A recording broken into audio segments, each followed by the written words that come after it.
Yes, y'all, you know what it is. It's them kids and wives and 925s, but we are still married to the games. Episode 364. All up in her. It's your boy Gabe Batillo with Tim Router, Ed Placencia, and Chris McCracken, of course. And as always, we are talking games and life and games. Thank you guys so much for being here. And I have to say a special thank you to my co-hosts for being here. This is like the Uber late show tonight. After hours. Yes. We were supposed to really start like an hour and 15 minutes ago, but I had to go to an important thing tonight. And so I was running late, and I'm texting these guys like, and they're like, no problem. They're being very gracious with me. So thank you guys for being here so late. No worries, man. Yeah, man. Yeah. I'm trying to decide if getting up early is better or worse than staying up late knowing you have to get up early anyway. I would go to bed early. Yeah, all right. Yeah, I mean, if you're going to have to get up early already, Yes? probably good to just push everything to the early. Yeah, maybe.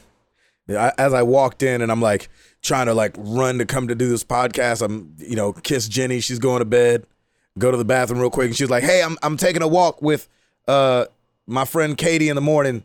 So you got the kids, 6:15. I was like, huh? Okay. I was like, oh, snap. So after we record tonight, we're staying up and playing Overwatch? Is I that what you're mean, saying? I might as sounds well about right. stay up. Sounds about right. I've done it with Stanza before on that stupid freaking Rocket League. 364 in the books. We out. Peace. See ya. Exactly. Oh, man. Let's see. Tim. Oh, I am tired. Yes, sir. Tired. I went to bed at 5 o'clock this morning and had to get back up. You went to hours bed later at 8. 5 o'clock Wait, this what? morning? Explain. What is going on? I'm splaining. So here, Here's the deal. Mansplain it to me. I'm mansplaining it to you. So poor Lauren, she has 3 computers at her store, 2 of which yesterday decided to just be like wop wop wop wop. Oh, of course. At the They- same one- time? Pretty much, yeah. Well, they were both acting super slow. The one that she has in the back is the 29-inch, and she's had it since 2009. And I'm like, oh boy. So it's already had one motherboard replaced, and but she's just got so much stuff on there. So yesterday she was telling me that like the screen was going black, and then it was popping back up. I'm like, oh boy. All right. Yeah, that's no good. Yesterday after dinner, we went to the Apple store, and she ended up getting the Retina, the 21-inch Retinas, and she got a good deal on 2 of them. And so, guess who had to do all the migration and the backing up and everything last night? Lauren did. Piper. Exactly. Yeah, Piper did, and I went to bed. Oh, no. No, so I was up pretty much all night. The silver lining is I got a little further into season 2 of Stranger Things, which was great. But it's Nice. it's that sit around and wait. I had both computers Yeah, it's a lot of going. waiting. Yeah, both were backing up, and then when one was ready, migrating everything over, the rebuild of the emails, and she has a ton of emails. And so it just took forever. And then one of her POS software wasn't connecting to the server. That's why it's called that. Exactly. And so we just went ahead. So I'm like Googling. I'm like, okay, I'll try this. I'll reinstall their certificate, blah, blah, blah. I was like, all right, screw it. I called support at 3 o'clock in the morning. They're like, oh, yeah, we just need to authenticate your serial number. Boom. And it was done. I'm like, okay, great. Are you that's serious? a problem.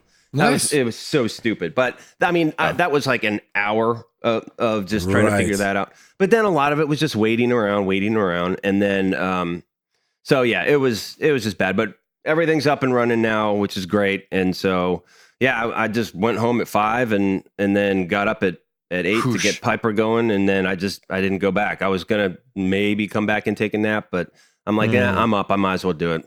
I will say, I So you haven't gone to sleep. You didn't take even a small nap today. no.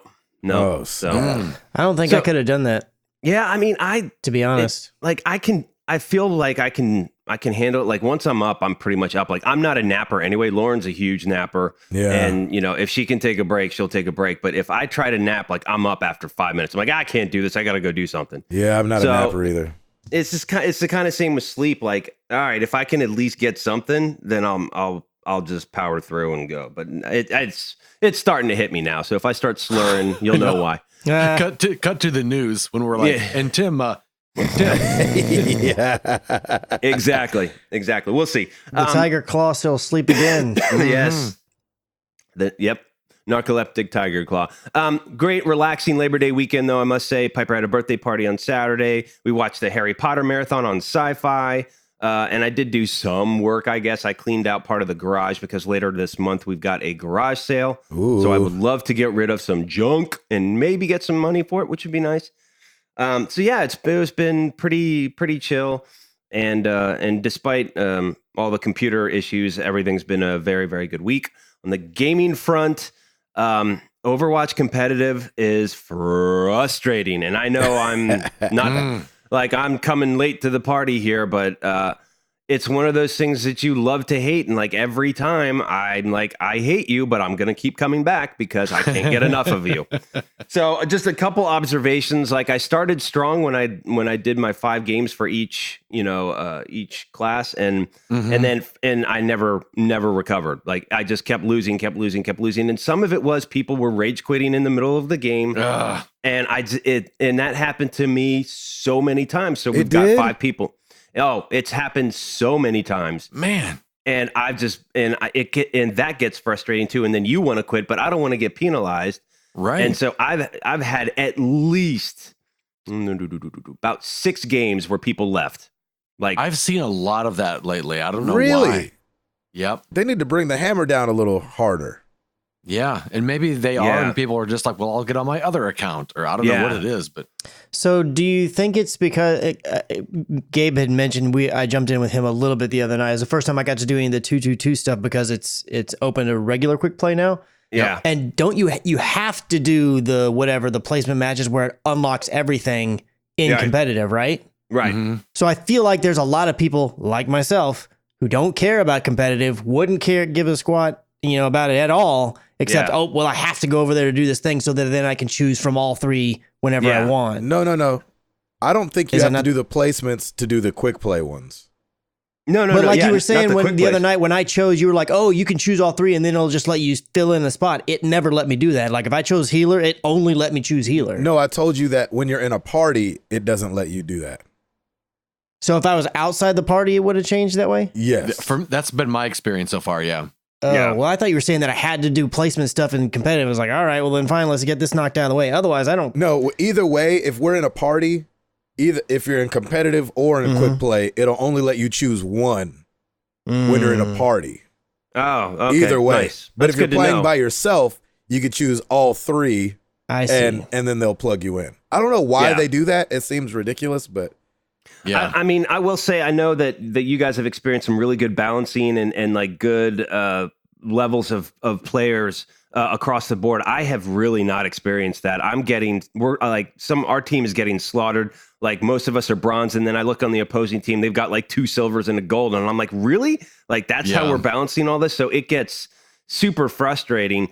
But at the same time, it's like, and I'm just one of those people where I just want to get that SR rating up. I'm getting credits, and that's fine. But it is just super frustrating. So there was one morning where I was playing, and I'm like, well, back to Borderlands 2 we go. So I got to play a little bit more Borderlands 2 just to kind of calm down a little bit.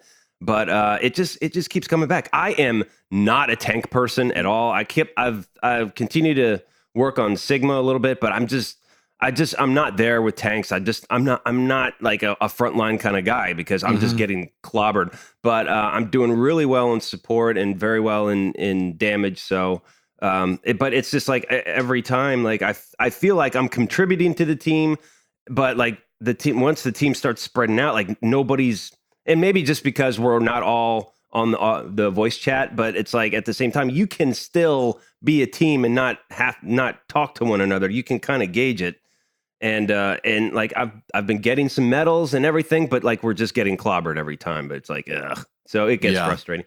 But it's still so much fun. I hate them and I love them at the same time. Seriously. So yeah, I mean, like I said, I'm new to the whole competitive thing. It's only been my second weekend, and I'm a competitive person too. So it's just like, I just want to get that rating up and kind of get back to where I was. But season 18 just started. So, but I got to say, I do love the 2-2-2 because I think it's nice so that I think it balances it out a little bit better. Mm-hmm. And typically what I'll do is whatever category I'm in, I will wait for the other person to kind of pick their guy because they probably, they're probably good at whoever, and then I'll go from there. So I've had good success with Junk. Love him so much, and then I've really been crushing it with Moira in support. So nice. But she's like, if I get support, I'm like click for Moira before somebody else does because I love her. So Chris had a good point when we played 2-2-2. The one thing that I hadn't thought of that he said, he was like, man, the one thing about this I don't like is that if we're losing, I'll usually change to somebody that we might need on the team. Right. Yeah. And me and Ed ran into that too. It's like, all right, we're pushing, but like you might have like a one-eyed widow on your team. And you're like, right. We don't need a widow right now. Right. I know, we need somebody to help us push this thing. And so I've noticed some people who are good, and they'll be like, okay, so when you're attacking or when you're defending, like they'll go Orisa, and then when they're attacking, they'll do Sigma. Like they'll change it up a little bit. But if it's working, like everybody seems to stick with their hero in the next round and then go from there. So yeah, there's part of me that thinks, well, maybe that Widow will realize when her SR drops, maybe I shouldn't play Widow all the time. Right. If it's someone who insists on playing Widow all the time, then they're probably the type of player that's like, my team is trash. Yeah. Right. Yeah. So and you're like, they made my SR drop. So who knows? Exactly. And I'm a team player, man. Come on. So I will endorse everybody despite a tragic loss. Like if somebody like continued to heal me, or like, you'll be able to see the people that are kind of shining out of the team. So I'm not trying to like berate anybody. Like I'm like, here, good teammate endorsement. And then, they come back to me as well. So it's really nice. Yeah. But, Gabe, I'm really looking forward to your performance this weekend. We are going to go see Hootie and the Blowfish, so I cannot wait. Really? Cannot wait to see. It's Pierre's birthday, and so he invited all of us to go see Hootie and the Blowfish. Not really my cup of tea, but where at? Well, I have no idea. Good question. I'm just showing up. There you go. They're gonna have like a little party bus and everything, and we're all gonna go down. So I can't wait to see you, man. We're gonna hang out. Maybe you can get me backstage. Yeah, no problem. It's gonna be awesome. So yeah. Just wave real crazy. Yeah, exactly. That and Clash Royale, and I am out. There you go. Ed Placencia. Yes, sir. What's going down with you, man? You coming to the show? I am not coming to the show. No. Shit. Even though I do only want to be with you. Hey, look at you. Nice.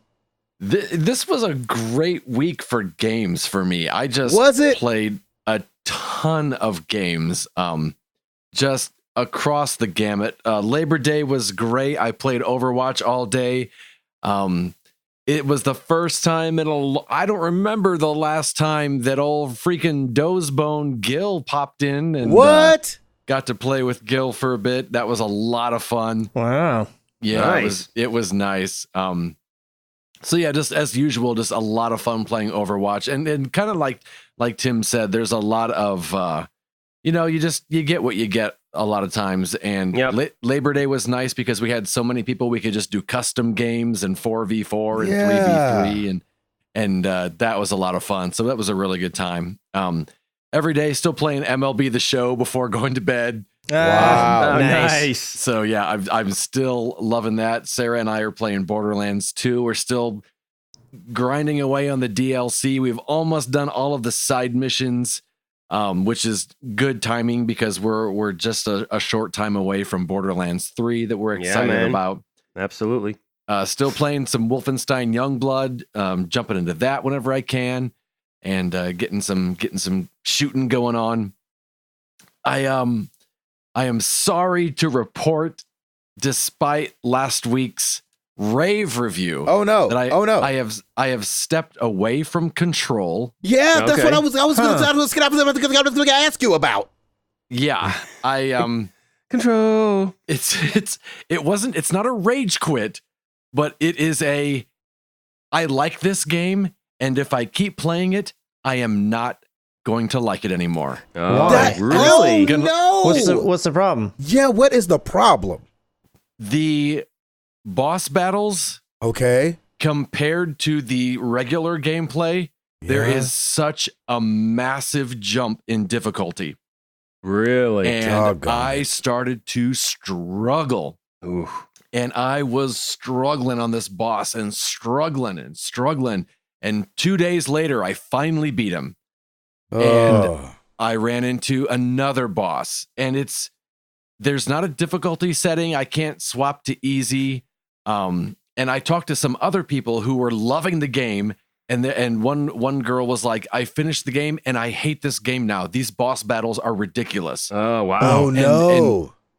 And then she said, oh, hey, I talked to another guy who finished the game and he's like us. He's like, I finished it and I hate that game. I'll never play it again because the boss battles are too difficult. What? And that's what, and Jared finished it and Jared really had a good time. And at the same time, Jared is really good at like difficult games. He loves Sekiro. That's right.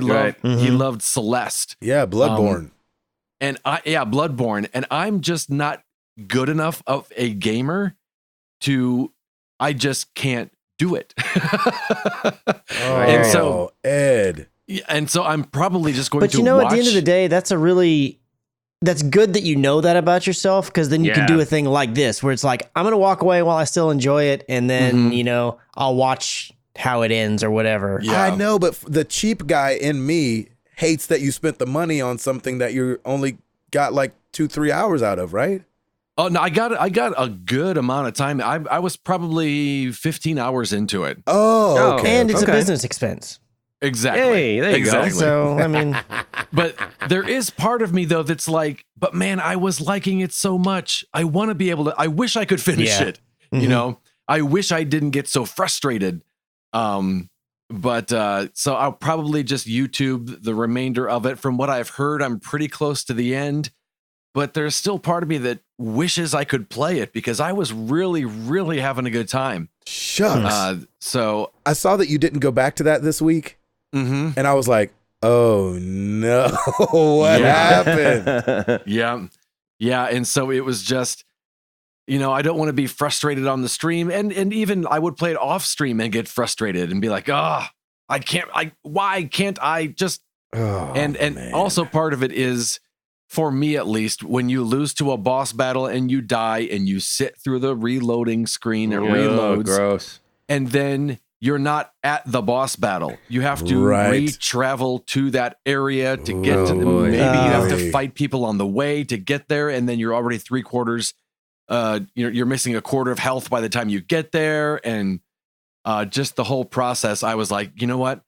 I still like this game. I'm going to step away now before I just am like, I hate this game, Yeah. So it's if you're in for a challenge, I still recommend it, but doggone, I wish I was better at gaming than I am. I was really bummed about that. So you don't think it's going to be one of those things where you put it down for a week, pick it up and beat the boss on the first try? That's what I thought would happen with the boss I was struggling with.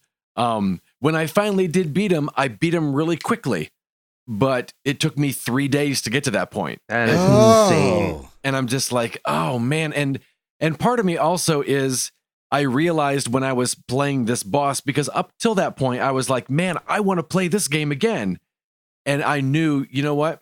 I know this is going to be a struggle for me.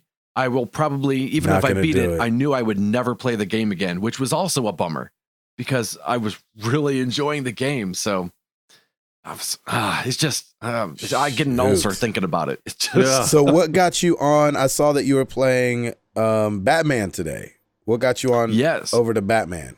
Batman's free on PS Plus this month. Batman Arkham Knight. And so I haven't played it since it was released, and I played it on the Xbox and thought, you know what? I know I love that game. I'll play that game for a bit. Oh, man. And so that's been so much fun to jump back into. And I knew I loved the game, but I had forgotten most of it. I forgot the details. I forgot this is the one with the Batmobile, and how much fun that was. So the 4.5 hours I was on today flew by. It was such a nice Nice change of pace. Yeah, that's a change of pace. That's great, man. Yeah, definitely. Friday I stayed up and played Blair Witch. Yeah. Ooh, yes. Can you talk about that? Tell us. Yeah, I was very, very pleasantly surprised it isn't a straight up hide and seek game. Nice. Okay, good. That's it was good. because it was the people that did Layers of Fear. There is a storyline that you're kind of working your way through. There is a try to go do this. There are a couple of moments that kind of remind when you do meet or encounter the entity. It was very reminiscent of the Slender Man game, if you ever played that. Okay. Yeah. Oh, really? No, Yeah, thank you. Yeah, shining your flashlight in the woods. But for the most part, you're just wandering around trying to find your next area. No, you're not. Don't you tell me what I'm supposed to do. Exactly. Yeah. I think so I played for like 3.5 hours or so. It wasn't nearly as frightening as I thought it would be when I realized that, oh, there will be these moments of there's the thing in the woods, you have to shine your light to scare it away, and that's maybe a minute, and then it's on to the next. Okay, now walk in the woods to the next point. You don't know if something's going to pop out at you. Something might. I didn't finish it, but I finished playing and I was glad I played, but it wasn't like Layers of Fear where I was like, I can't wait to hop in again. I haven't picked it up since. And it just didn't grab me like I hoped it would. I will probably eventually pick it up again because the controls are very, very simple. But for whatever reason it wasn't because of scariness. I just didn't think of going back into it. That's fair. But it's free on Game Pass. I'm super glad I played it, and it's nice knowing it'll always be there for me to play. Yeah. So I will definitely be going back to it at some point. I just don't know when. And we picked up Man of Medan, which is by the people that did Until Dawn. And the Tapmans came over and we turned out all the lights, we lit candles, and they do an amazing thing where... Are y'all trying to summon a demon? we were trying our darndest. Yeah, you were. What the heck? Let's get some white folks together, and some darkness, and some candles going on. We'll put it in a star. Make it happen. Let's go. We gotta kill a goat. Right. What was nice about Until Dawn is you played as each of the different teens throughout the story. From one chapter to the next, you played as a different character. And one of the things with Man of Medan is it's a multiplayer game, and you assign. We had 5 people there that were playing, players 1 through 5, and it'll say at the end of each chapter, okay, player 2, you're in control now. Ooh. And they would control the character. It might affect the other characters as they played, and that was such a cool feature that they had. And it was just kind of like it'd get to the end of a chapter, and we'd be like, "Oh, please, not me! I don't want to do it." And wow, wow, oh, that's cool. It was a really, really cool thing.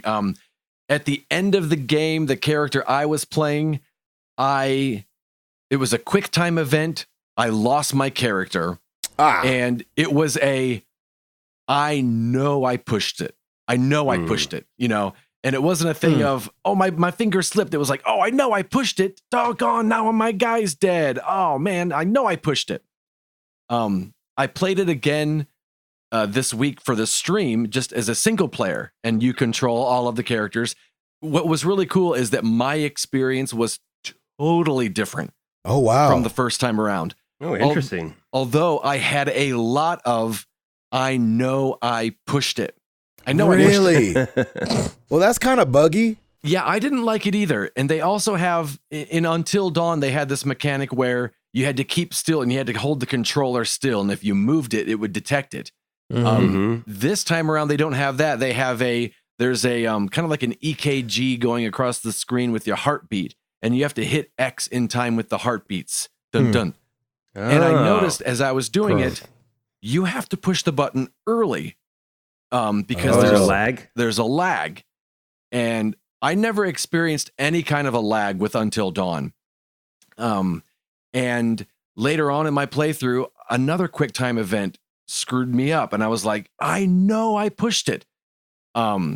And afterward, I went and looked online, and a lot of people have been tweeting saying, "This game is great. The lag killed my character. The lag in this game." So I don't know how this lag that they have, how it slipped past their play test, because it's definitely a problem. I would actually hit the correct button and it would turn red as if I didn't. Do you know, when you were saying that you saw other people, were they at all reporting what platform they're playing it on? Because I know it's a multi-platform game. I wonder if one platform is more affected than others, or if it's across the board. That's a good question. You know what? I didn't even, they weren't mentioning it. What are you playing it on? I'm playing it on PS4. Okay. And so it made it very difficult to tell people, play this game. You know, people were watching and they were like, I wouldn't play this game, and which kind of bummed me out, because it looks amazing. It's a lot of fun. We only had a couple of instances of that when we play with the Tapmans, but during my solo play, I had a lot of what ended up being my story, at least, ruining lag issues, because I killed off 3 characters because because the lag was so weird. So it was kind of a bummer on that respect. I wonder how that happens. Yeah, and it's not like, you know, I expect lag when we're playing You Don't Know Jack over Twitch. I don't expect it when I'm playing on my own console. Right. Especially that much of a, you know, even a half-second lag is way too much. That's a lot. Yeah, that's a lot. Yeah. So it was kind of a bummer, but I still enjoyed it. They kind of leave it on a cliffhanger for the next installment, which comes out in 2020. So yeah, a lot of different kind of games for me this week. Some good experiences, some bad, but all in all, I had a lot of gaming experiences, and I can't complain about that. Nice. There you go, Edward. Chris, I got a strange feeling me and you are not going to live up to that one, brother. No, we're not. In fact, I'll just say it now. On the gaming front, I did almost nothing. Wow. Oh, really? The other night when I jumped on with Gabe and we played, originally the plan was we were going to play some Apex, and then they had an update, and it had to copy over and all that kind of jazz. And he's like, well, I'm going to play Overwatch while that's copying. I had done it earlier in the day because I knew they had an update. So like, all right, you know, that's a good idea. I'll jump over to Overwatch, and I'll because I hadn't done the 222 stuff, and I had been told like, hey, it's on, you know, normal quick play now. So jumped into that. We played that for a little bit, and then eventually went over to the competitive thing. And yeah, pretty much my only real sticking point. I would say at the moment I'm not super jazzed on the 222, but I think it's just going to be one of those things that once I get used to it, it'll be second nature, and it's not a big deal. That really is my only issue with it, is that there's a lot of times where I'm playing a game, and yes, maybe we only have one healer, but it's like, but that person won't switch off Widow, and we could really use another tank, or we could really use another whatever, which granted in theory you should have 2 tanks, but because there's such a large pool, it's like, man, it'd be great to have a Roadhog and an Orisa. Instead, you've got like a Zarya and a Roadhog or whatever. And not that Zarya is not any good or they can't combo, but it's like you kind of get a feel for what your team composition is and what it maybe could benefit from. Right. And I miss the ability to, okay, I'm going to fill that void at least to get us this point. Then I'll switch back to my healer character. I'll switch back to whatever. Well, I think too, you know, you and Ed and guys that have been playing alongside you guys for years now, you guys have the unfair advantage of really knowing what goes together, right? And so, like, some maps, you see a Bastion, and you're like, oh, well, Reinhardt makes sense here.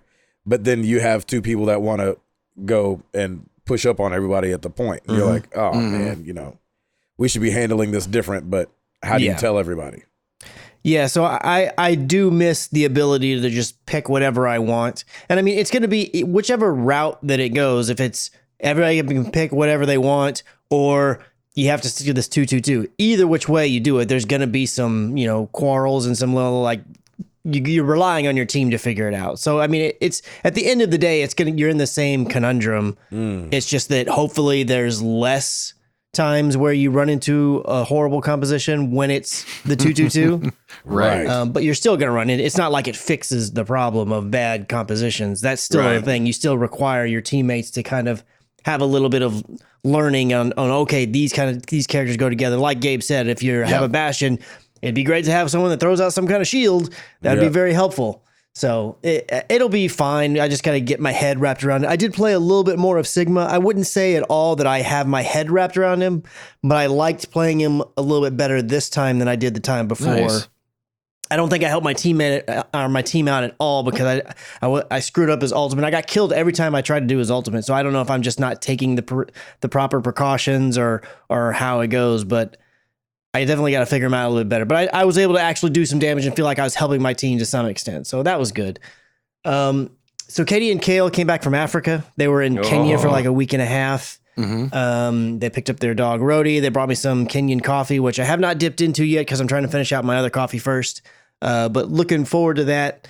It was nice to have them back. And I think we're going to actually go have dinner with them either tomorrow night or the night after that on Friday. So we're looking forward to that. Nice. Go hear about everything. What's that? Go hear about everything. Yeah. Well, they've been posting pictures like crazy. So I've already got to see a lot of awesome pictures. So it'll be cool to hear any of the crazy stories and stuff that happened and things that they saw and just like, oh my gosh, a lion almost bit my head off. Not really. Haha, because I'll totally fall for that kinds of stuff. So yeah, it'll be nice to hear all the little stories as they come through. And then, so Stacy's in her department, they had gone through this like exhaustive search to hire a new person on her team. And they found the right person. They'd been flying her out and she'd been going on a bunch of the trips that Stacy's been going on, for like her training and to get her all caught up and everything like that. And so now she lived in Florida and she was moving out here to Texas, obviously to take the job full time. So she drove all the way across. She pulled a router and she like had this people come pack her up. They took her, they were driving her stuff across country. She got out here, but then with all the hurricane stuff, things got kind of jacked up. And it was a little bit of a crazy situation because they fly out for their next trip on Sunday, the 8th. And when she drove in, she wasn't sure when her stuff was going to be arriving. Oh, Lord. We just found out the other day that her stuff is going to be arriving on Saturday. So assuming, fingers crossed, everything stays how they're saying it's going to be, she should get her stuff on Saturday. So for the time being, even though she actually does have her condo or whatever it is that she has ownership of it now and the keys and everything, she doesn't have a bed. She has nothing to put in it. So she's been staying at our house. Oh, wow. And actually her mom made the trip with her. Her mom's flying back out tomorrow. So her mom's been here as well. I'm actually trying to keep it down just a little bit because my office is right next to their bedroom and they're asleep right now. Oh, that's hilarious. And they gotta get up real early because her mom's flight out of DFW, I think is like 6 a.m. or something like that, which means they got to be there at like 5 at the latest. Oh, let's get loud. Yeah, come on. I'm trying to just keep it a little bit quiet to make sure that I don't put them too much out of whack over there. But outside of that, Chris do the yes y'all. This it's a good thing. It's a good thing I'm not the one doing that. Actually, it's probably a good thing that I never am the one who's doing that. That's a good thing. Even when nobody's there, y'all don't want to hear that. I don't know. Mm-hmm. So yeah, work front is still just search. Mm-hmm. And then just on the gaming front, I really felt like, you know what? One of the silver lining of all this is I'm going to get all this gaming in. And nah, man, I just am not getting hardly any of it in.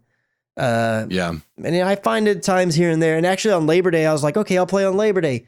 I thought it was Sunday the whole day. That's hilarious. And then Stacey's like, I'm going to go to work. I was like, no, it's Labor Day. She's like, that's today. I was like, oh. That's how it goes when every day's a weekend day. But every day's Saturday, baby. It's tough. Exactly.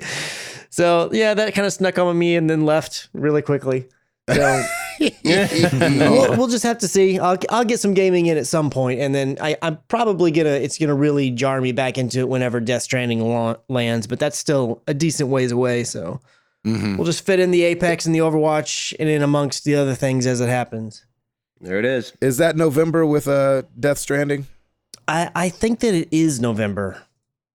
Yeah, or maybe late October, somewhere around there. I don't know exactly off the top of my head, but yeah, it's somewhere in that time frame. How you feeling about that lately? Death Stranding? Yep. I feel like I'm in the same boat. I haven't really had any real time to see if there's any new information that's been put out there or new gameplay that's been released or anything like that. So I don't know anything any different than the last little bit we saw at Gamescom. I'm still cautiously optimistic that it's going to be something really cool. So we'll just have to see. Go. I hope Fingers it is crossed for you. on it. Mm-hmm. Yeah, but that's it over here. There you go. Mm-hmm. Nice. Mr. Patillo. Patillo. Yeah. Patillo. Let's see. Went to New York for a wedding. Yeah, nice. Yeah, man. How was it? Oh man, it was great. It was great. It was great to get away with Jenny. The weather was beautiful. We were staying on Long Island, but it's like over there, like, you know what they call the Hamptons?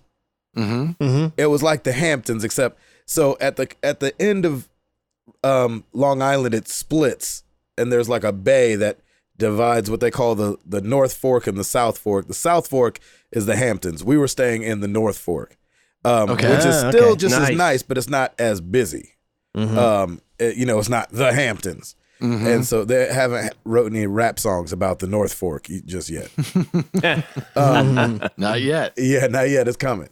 So yeah, we stayed up there just out in this like little secluded little town.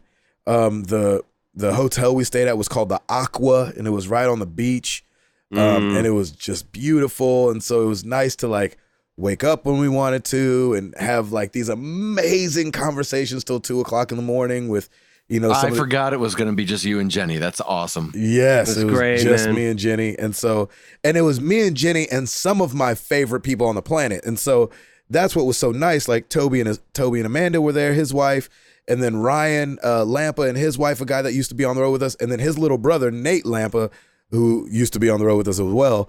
And so we were all staying at the same hotel. So no matter what happened during the day, we all came and sat at this little outdoor area that all our rooms were attached to, and just would talk till like just crazy hours in the morning. That's so awesome. we talk great, about man. Jesus, or we talk about politics, or we'll talk about race, and we'll just like really dig in and dig deep and have these like really deep philosophical conversations, and just like, and then, you just kind of like discuss things, and you play devil's advocate, and then you kind of, walk this down a lane and walk.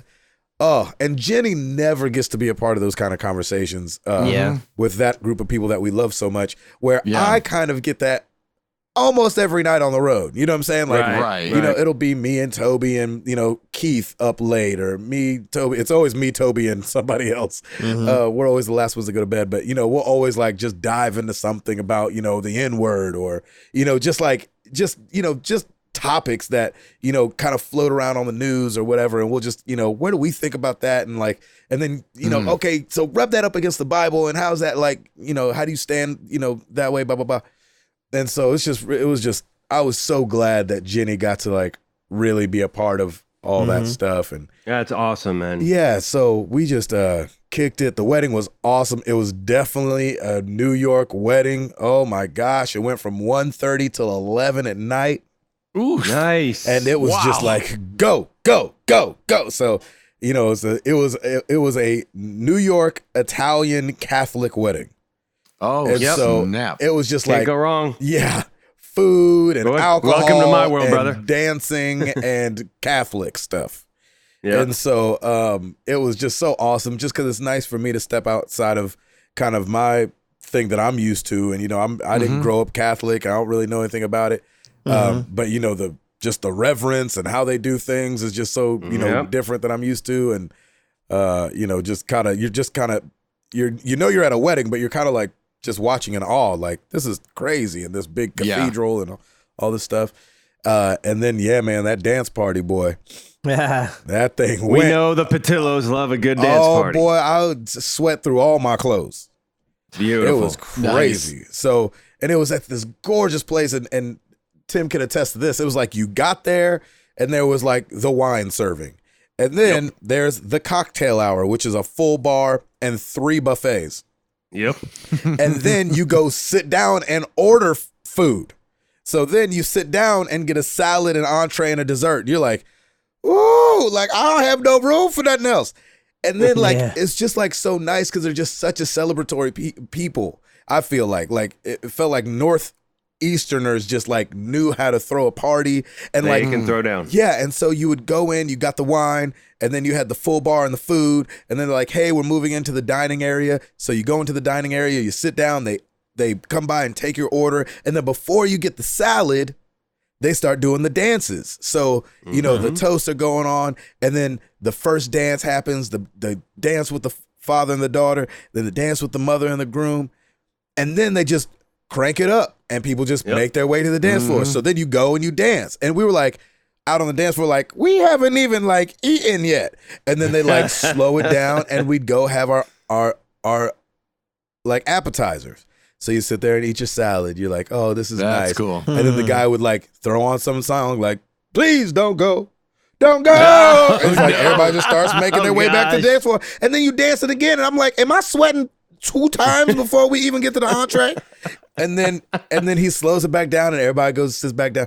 But me and Jenny noticed that probably during that whole time, there was not 1 second where the dance floor was empty. Yeah, man. Wow. There was at awesome. least 3 couples out there that just kept the party going the whole time. And then once you finish the entrees, then you get up and really have the dance party. And then they, you know, announce the donut wall and all these things that they've brought out. And it was crazy. The donut wall. It was a donut wall, like a wall with pegs on it, and there's just donuts all over it. Wow. What? Tell me the Krispy Kremes, please. I don't know what they were. They were delicious. I don't know. They was donuts. Yeah. All right, cool. And so, you know, and you're on a vineyard, and anyway, it was just like, I had never experienced no kind of wedding like that. Everybody was like, this wedding was better than mine. I was like, me too. Like, it was just like the most incredible thing, man. I'd never seen anything like that. I'm just glad that you guys had some time away from the kids and definitely. you guys could just kind of unwind and do your thing, be with good people, have good conversations. Yes, it was man, you great. need that. Absolutely. Yeah, and flying home was fine, except for the fact that we were delayed like 2 hours. We just sat on the tarmac just because weather was going through. We just sat that's the there worst. and sat there. And I was like, well, there's no time like the present. Let's get into some sleep. Yeah, I was like, let's get into some Nintendo. There you go. So I got the nice. Switch out and I started playing Astral Chains, I think is what it's called. Oh, yeah. How is it? That new game, I think is freaking cool. Yeah. Really cool. And I wanted to talk about this as a topic, but I don't know if it's potent enough, but I'll bring it up. So Astral Chain over on one of those review sites is starting to get review bombed because people are mad that it's only on Nintendo. So they'll go on, even though they don't own it, say it's terrible and rate it really low. Remember, this happened with some movies, and this has happened with other games too. And I don't know what the answer is. Like, if you can review bomb things, which totally turns things upside down, you can't take things serious, like, what do you do with that? And I was feeling bad for Astral Chain because I was like, well, if I'm even saying that right, I think it's Astral Chain. I was like, man, what do you do when people are just mad so they go review bomb your game even though they haven't even played it at all? I mean, I think in that case, like, I don't really pay attention to reviews, but if I were, I would definitely, rather than just look at a score, I find people whose opinions I agree with, read what they say about it, and go from that, rather than just say, oh, it only got a such and such. I don't even care about those scores because I know the general public is voting on that. Right. That's very true. That's very true. Yeah, because it got such great scores before it came out when the embargo lifted. You know, people at NintendoLife.com gave it like a 9 out of 10. IGN did it really high. But they said, yeah, man, they said a bunch of people just going on there and bombing it because on Metacritic. That's ridiculous. I totally agree. Yeah, but don't they with usually, even like on Metacritic and a lot of those sites, don't they have like, here's what the journalists say? Yes. And here's what the public says. And that, granted, that's not to say necessarily that sometimes one's more right than the other or whatever, but it's like if you see that the public's version is like 2 out of 10 stars, and then the reviewers is like 8 out of 10 stars, well, that discrepancy should tell you, okay, there's probably something fishy going on somewhere. Right. I just hope that people are, I hope that they go, like, I just hope they monitor that kind of thing. Because I'm looking at it and it doesn't seem that bad. But I've saw story after story after story how it was getting review bombed. So I don't know. I mean, I've definitely heard about, especially with movies, how they'll turn off where people can't rate it any longer. I wonder if it'll get to that. Maybe. Yeah. I hope so. People are just so stupid about that stuff, man. It's like, come on, man. Come on, baby. Yeah, man. Come on. So that's been it for me, pretty much. Clash Royale and that new game that I told you guys about. I've been playing the crap out of it. It's called Archero, Archero. Really fun, I think. It's not like amazing, but to me, it's really fun. It looks great, plays great. It's free. Yeah, trying to get that old Apex crank back up. I feel like this week's been busy, and so I haven't been able to get out and play as much as I'd like, but hopefully you guys soon. Aren't doing a mega fall tour or anything, are you? We are kind of. October and November, second half of October and November get bananas. We go up to Canada for 2 weeks, then come back, and then we're out on the theater tour, Toby Mac theater tour. Oh, nice. In all of November. So if you see us coming to a city near you, holla at your boy. Let's go to a game spot or something like that. Come check out the show. It's not going to be the flash bang show, but it's going to be the theater show, a little more intimate, a little more stories going on. Good concept, man. I like it. Yeah. So hopefully I'll get to see Eduardo on one of these shows coming up. Yeah, man. And I think that's it. Huh. Tim. Good. Yes, sir. You got it? Yes, sir. Well, let's do it!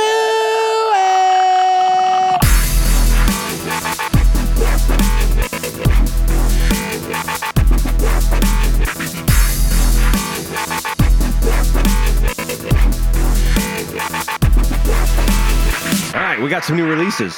Catherine, full body for the PS4. I heard that game was really good. In fact, I saw some gameplay of it, and it looked really interesting. So, So yeah, it did look interesting. If I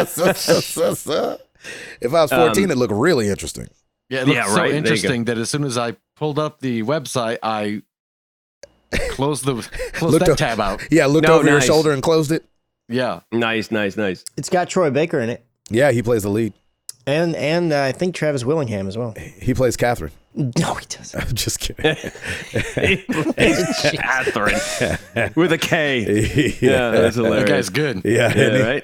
He's that good. Final Fantasy VIII Remastered for the PC, PS4, Oh, Xbox that's right. One, that came out. Yeah, Switch, good for them. September 3rd. Yep.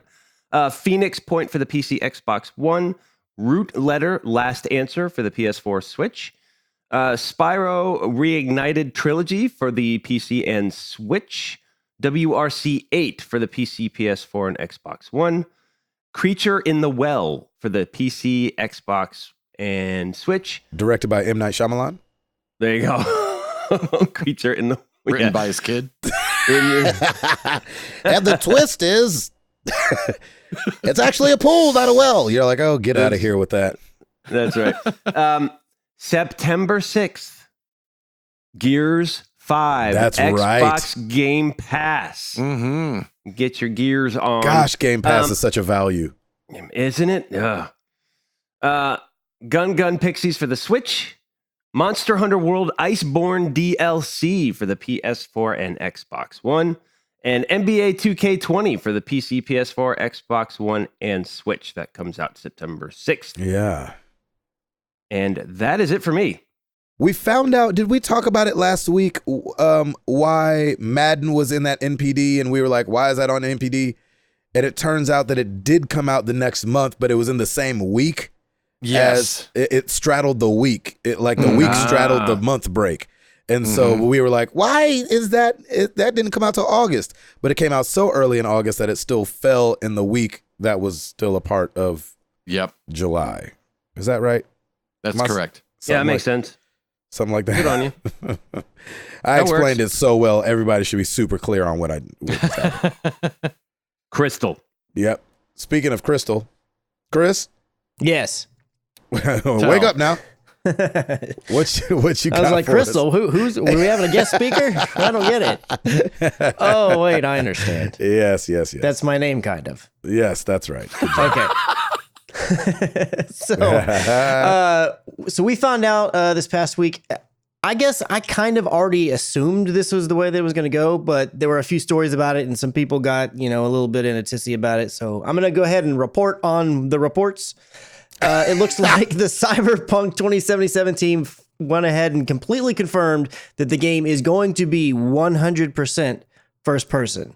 Now, until this point, we knew that it was going to be a first person game. I think people were just holding out hope that there was going to be parts of the game that were in third person, or that maybe you could switch into third person, like, GTA 5, you can switch between first person and third.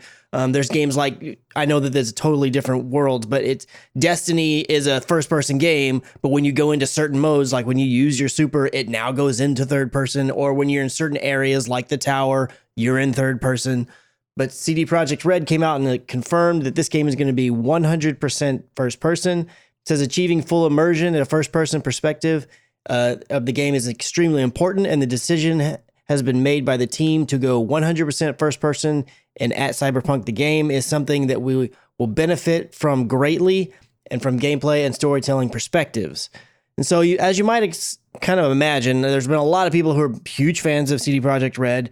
And because they're huge fans of them, they're likely big fans of The Witcher, and The Witcher was all a third-person game. And so I think a lot of them are just a little like, oh, but we miss our third person and we miss all of our customization. And the thought is like, okay, well, but if this game's all about customization because you can change body parts, to be robotic and look different ways and things, it's like, how is that going to be really immersive if the game is in first person? And they did come out and say, okay, look, you're going to see your character, but it's only going to be really at the selection screen, and you're going to see him maybe in a few of the cutscenes. You'll be able to see what your character looks like. He said, but for the most part, other people are going to see what your character looks like. It's not what a huge deal. What do they mean by other me. People? By the way, I mean, because this whole multiplayer thing, they said, okay, we're thinking about doing multiplayer, but it's going to come way after launch. So I wonder what they mean by other people can see your character. Well, I think that's what they mean, is when there is a multiplayer that other people will be able to see what you look like. But again, to me, it's not a huge deal. I understand, if you work to achieve all these cosmetics, or maybe if they're going to have purchasable cosmetics and you buy them, you want to see what your character looks like. But I play a lot of first person games, and almost every one that I play has the ability to customize your character. Yep. And I'm cool with it. I mean, I don't see them super often, but when I do, or when I do see like what their hands or their weapons look like or whatever, when I have a certain custom skin on a weapon, that's just enough for me. I mean, so here's the thing. I wonder, and I'm going to say this, and I'm trying to deal with kid gloves, but if I say anything outside, I'm asking in advance for forgiveness. Okay. Is that cool? Mm-hmm. I think that some of the problem is, and some of the things that people are disappointed in, is that because customization was such a forward thing that they've put forward, they even went as far as being like, hey, this is a huge win for some communities out there, because in this game, you're not going to be choosing male or female. You'll get to just choose your body type and your voice. And so I remember seeing that a couple weeks ago, and there was some people definitely in the trans community that were like, this is a big win for us. This is awesome that, things aren't going to be gender specific. The future won't be gender specific and all that stuff.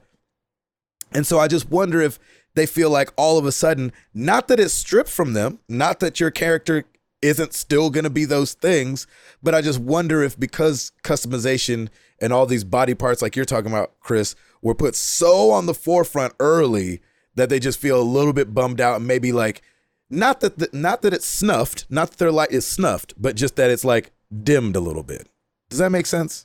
It does make sense, but my counterpoint to that would be, if the only time you were ever going to see that stuff up until this point was in a cutscene anyways, is it really that much different? But I don't know that they knew that.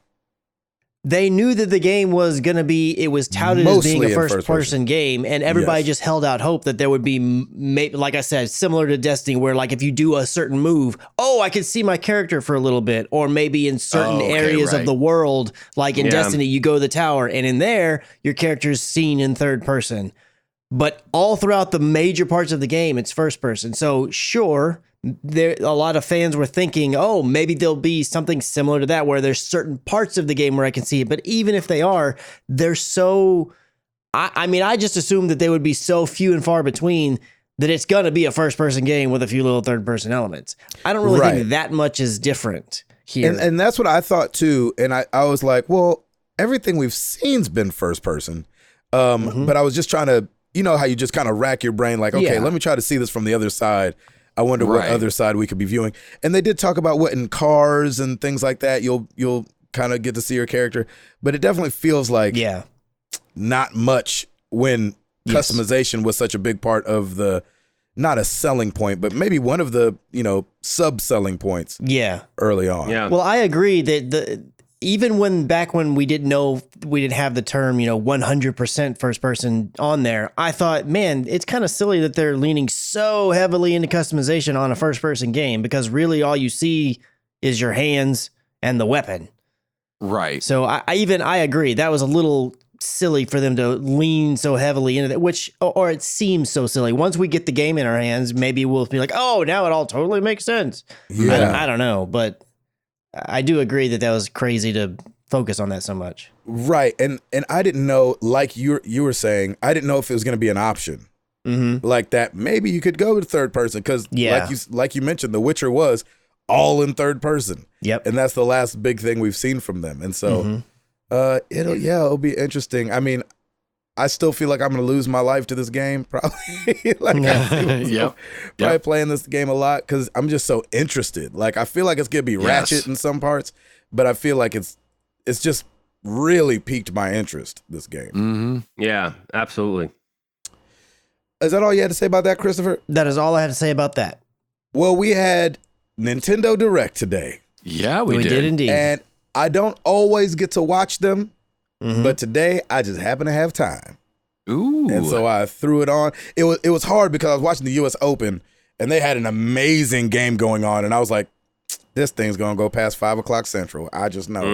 And so literally, it's funny. One of my friends said this about me the other day. They were like, Gabe's the only one that I know that can be doing a crossword puzzle, playing a video game, and having a meaningful conversation all at the same time.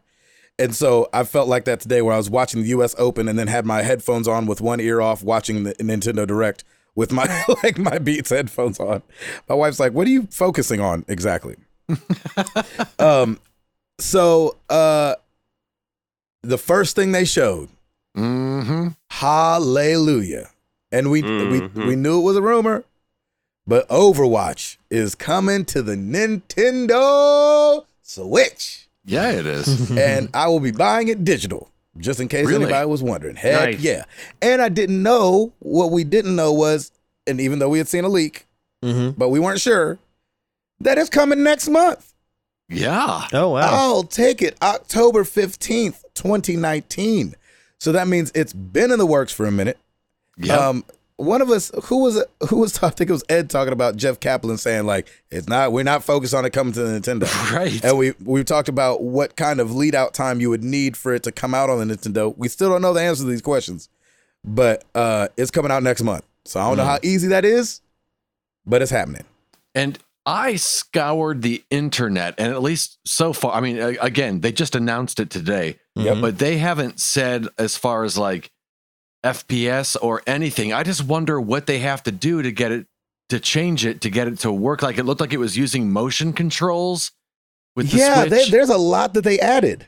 Yeah. And so I just wonder, visually, will it look different? Yeah, Junkrat's tire you could move around. There was some other things that you could like use motion control to control it. I was like, I don't know why, but I feel like that would be, to me at least, as easy as trying to play Mario Kart with the wheel. Yeah, not like easy. I would rather use the joystick. That's 100% correct.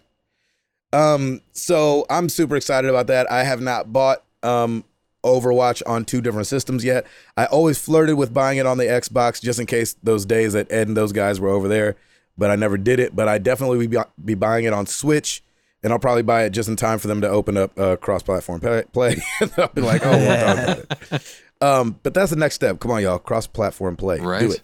Do it. The other thing that piqued my interest, at least, was the Super Nintendo Entertainment System Nintendo Switch Online, which I think they said the whole name on there, and I giggled to myself.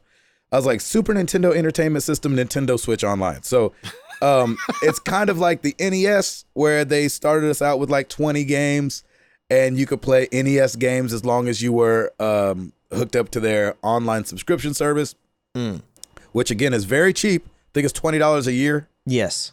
And so now they are bringing the Super Nintendo to the Nintendo Switch. And I'm so excited about that. And I don't know how they're going to parse this out, maybe because it's online only. They are selling the SNES controller with Bluetooth capabilities to the Nintendo Switch, a Nintendo branded product.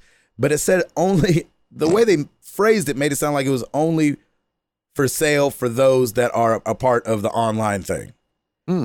Which, didn't they do the same thing with the NES style controller for Nintendo Switch? It was only for the online people? I don't know. I'm pretty sure it was. It just stuck out to me. I was like, I wonder why I do that. Like, I know you want to push to get people to sign up for the online thing, but like, just make it available to everybody. Yeah. So that one is going to be launching with Brawl Brothers, Demon's Crest, Joe and Mac 2, Kirby's Dream Land 3, which my kids will be playing the crap out of, Star Fox, Super EDF, Earth Defense Force, Super Mario Kart, Super Mario World 2, Yoshi's Island, Super Puyo Puyo 2, Super Tennis, Breath of Fire, F-Zero, Kirby's Dream Course, Pilot Wings, Stunt Race FX, Super Ghouls and Ghosts, Super Metroid World, Super Metroid, Super Soccer, and The Legend of Zelda, A Link to the Past. That, I was so happy to see that coming. And we had like a small little rumor about that, I want to say a couple weeks ago. But you just never know with Nintendo. You don't know what they're doing. Anything, Ed, did you watch it? You were streaming probably during it, right? Or I did watch it. I actually went back and watched it after I was finished. And, again, I'm not a Switch owner, and there wasn't a lot that jumped out to me. I mean, there was nothing that made me say, I've got to go get a Switch today. Right. And I've never played one before, but I thought Luigi's Mansion looked like a lot of fun. Some cool multiplayer things that they had in there. Yeah, I thought so too. Obviously the announcement for the Smash Brothers, two new characters, Banjo-Kazooie and Terry from... so that's technically 3 characters, right? Well, Banjo-Kazooie's one. I think they had announced them before, though. Is it both of them as one character? Yes. In Banjo and Kazooie, like he's riding on his back. He's riding on his back, yeah. Banjo-Kazooie, which we knew, I feel like, was coming, like Ed said. And then Terry from, I can't remember the game he's from. It's like Final Fury or Fatal Fury or Fighting Fury. I want to say Fatal Fury. Final Fantasy Fury? I think that's right. It was definitely Final Fantasy Fury. It's definitely a Fury of some sort. Yeah, Fatal Fury, I think. And then they showed some other games that I'd never heard of. Here's one of my few gripes with Nintendo. And this, I feel like, especially watching the Direct, if you haven't dedicated yourself to Nintendo, I feel like you miss a lot of the big deals. Because I felt like some of the things I was watching, I was like, shoot, I'm supposed to care about that, but I don't know because I've split up my time between Nintendo and everything else as I've grown up. Yep. But it felt like this is a big deal. And I was like, oh, snap. Never heard of that game. Yes. Yeah, but I think that's part of what works so well for them is because most of their fan base is crazy rabid. Oh, I really live in the Nintendo world fan base. So I totally think agree. There's millions out there that are when you're like, I think that's important, but I'm not sure. They're all like, it's so important. Yeah, that's right. Yeah, I know the one that felt big was Xenoblade Chronicles Definitive Edition. And yay, right, guys? Yeah. Like that's kind of how I felt. Anytime you add on Definitive Edition, you're like, oh, hey, there we go. Yeah, but they just came out with Xenoblade Chronicles 2s, and this one's the first one, I think, remade. Is that right, Ed? Am I saying? Ooh, I'm going to get oops. Wait a minute. I thought that game, the first one and the second one were like originated on Switch. Did they not? Was the first one on the Wii U? That's what I'm trying to tell you. It has to be, right? Again, because they wouldn't definitivize a game that released on the Switch, so it had to have come out on the Wii U. The way they announced it felt like it was old. Okay. Xenoblade Chronicles, yes, came out on the Wii and the Wii U, and then it's coming to the Switch. Gotcha. The definitive edition. There you go. Yeah, sure. And so that was great for the people. But you could feel it. You're like, that's a big deal. Shoot, that's a big deal. I hate that I'm missing why this is a big deal. Yeah. So anyway, that was it for me on the Nintendo thing. As far as but again, there was like that return of the Obra Dinn. Yeah. Like, looked really cool. I was like, oh, that's cool. It definitely looked like. I felt like when I looked at it, I was like, that looks like Papers, Please. Mm-hmm. And then come to find out from the creator, Lucas Pope, of Papers, Please. And I was like, oh, well, that makes sense. So that kind of looked fun. That one's another one of the, that's a big deal without necessarily seeming like a big deal per se, because. Oh, was it? Well, that game, it was in Game of the Year contender stuff for a lot of different outlets. And I think even on the Game Awards. Well, maybe not Game of the Year, maybe it was like Indie Game of the Year, or it was one of those categories. It was being nominated a lot and getting a lot of awards, but it only came out on PC and Mac. This is the first time it's coming out on any kind of console device, and as far as I'm aware, it's only coming to the Switch, at least currently. Well, Lucas Pope, the creator, right after the announcement, this sucks. Oh. Right after the announcement was like, Return of Obra Dinn is coming to Switch, PS4, and Xbox One this fall. Oh, dang, I missed that. And so he told, because they do announce it like it's just them. It didn't feel like it was just them, but he got on and clarified, so it will be on everything this fall. Oh, well, there you go. Well, then there you go. Then that means that nobody's got any reason to gripe. That's a good thing. It is. Unless you're Nintendo. It would have been great for them to just get it by themselves. But unless not all the Nintendo fans are going to review bomb it because it's going to other consoles. Yeah, be like the PS4 and Xbox version suck. Yeah, exactly. This one's the best version. So I'll probably have to check that game out. It just looked really cool. Yeah. Christopher. Yes. Back to you. All right, so it's kind of sticking in a way with the Nintendo news here. We finally figured out, or we learned, I guess I should say, what old Reggie Fils-Aime is going to be doing after he left Nintendo. Yeah. What you doing, Reggie? He's going to be the leader in residence at Cornell University's Dyson School of Applied Economics and Management in Ithaca, New York. Well, that's not a bad What does that even mean? Nice. I'm like, okay, there you go. And so... What does that mean, though? You think? Well, they said so. When you get in a little bit more of the information, like I said before, his actual title is going to be leader in residence, which according to his LinkedIn profile means that he'll, quote, meet with students, lead discussions centered around leadership, conscious capitalism, and service. And it says that he'll be good at that. Yeah, and it said he is scheduled for his first lecture on October 21st, and that's what it, according to the syllabus, anyways.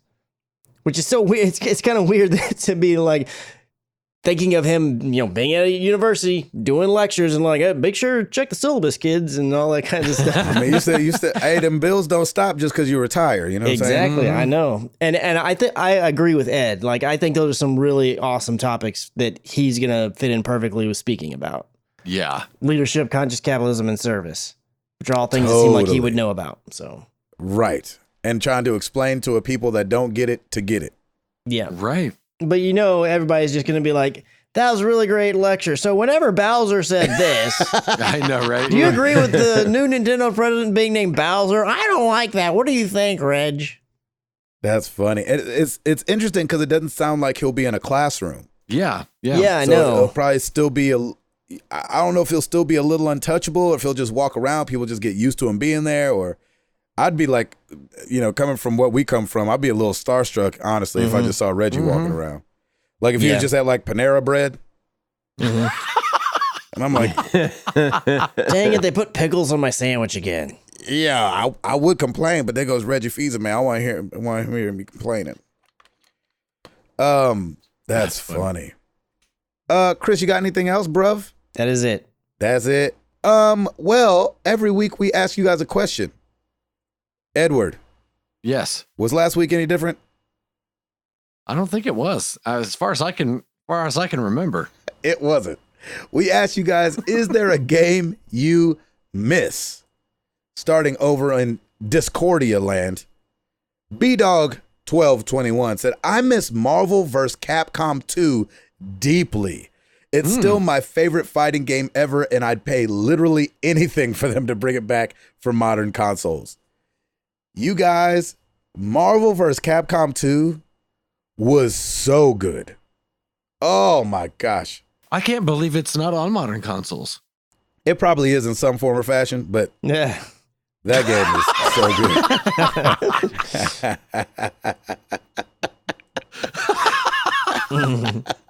I just don't know. I missed today. Yeah, exactly. Let's see. Mal Corvus. I miss WoW, World of Warcraft, but not so much the game itself, but my rogue. When you take a character from level 1 to level 80, my time in WoW, they become part of you, at least when that tune is your main. So I miss my rogue. And then Beefmaster Serta replied and said, I don't miss WoW, still playing it after 15 years. Look at that. Can you believe it?